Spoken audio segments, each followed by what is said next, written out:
Everybody has their own opinion on what the best way to tie on your lure is. Today we're going to look at a few different methods and look at their action underwater in slow motion and be the judge of what's the best method. The first thing we're going to look at is just directly tying the lure on. Now, I like to use a fisherman's knot. One of the downsides to this is that the lure does not have much swivel action side to side.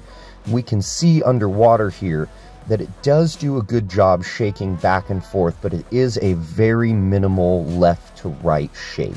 We can also imagine with the direct tie, any kind of lure that's going to create line twist, this is going to be a problem. But overall, to me, it doesn't look that bad. Now, the next method we're going to look at is the loop knot. This is an open knot that's going to allow the lure to be able to slip side to side.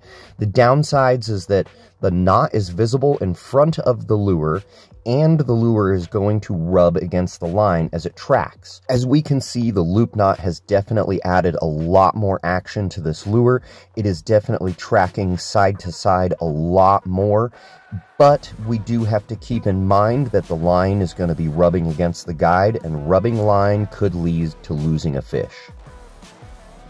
The next method we're going to look at is a split ring. This is definitely really common, and a lot of lures come pre-factory with a split ring. It's going to allow the lure to move around a lot more, but it's going to be hardware, so it's not going to chance the braking factor. However, we can see that although it adds a little more action to the lure, there could be a fish that sees that hardware in the front and possibly turns the fish off. Another really common method is to use just a simple snap. One benefit of this, opposed to the split ring, it's going to be able to move and track around the lure just like the split ring, but you're going to be able to unsnap this and switch to a different lure a lot easier. This is a good option for those that don't like to do a lot of tying.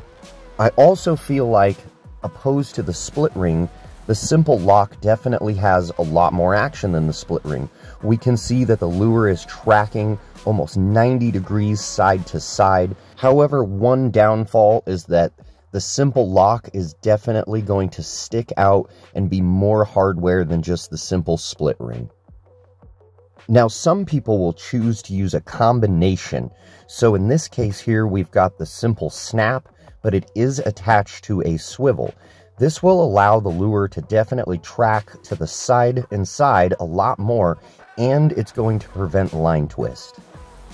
And as we can see, it has definitely added a lot more action to the bait. The bait is tracking side to side. It is going on random hunts and even rolls every once in a while.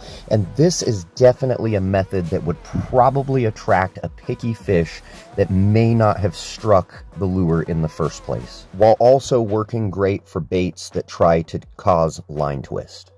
Another combination that I see out there is the split ring mixed with the barrel swivel. This is going to track side to side as well and stop the line twist.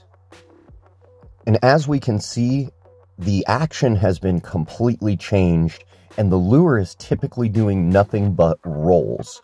This could be a good thing and maybe pick up a picky fish, but me personally, if I wanted a bait that was going to roll this much, I would probably tie something more on like a cut plug. So far, I would probably say that this would be the least likely method I would use. And then of course, sometimes we do the combination of everything. This has got your split ring with the snap and the swivel. It's going to definitely track, it's going to stop line twist, but based on the last method, it may not work. However, we can see that with the added one piece, the lure is no longer rolling really heavily, and it actually has a really good action. I can definitely think that one downfall to this setup would be that there is quite a bit of gear sitting out in front of the lure, and that may definitely turn off a fish. However, I don't know how much we can really take that into account, considering the fact that the lure has big treble hooks swinging side to side and a bunch of things that aren't natural to begin with. There's many other ways that we could attach our lure as well, but out of these ones, which one was your guys' favorite? Which one did you like the best, and do you think that you are more likely to use in the future? I hope you enjoyed this. Think about subscribing and liking the video.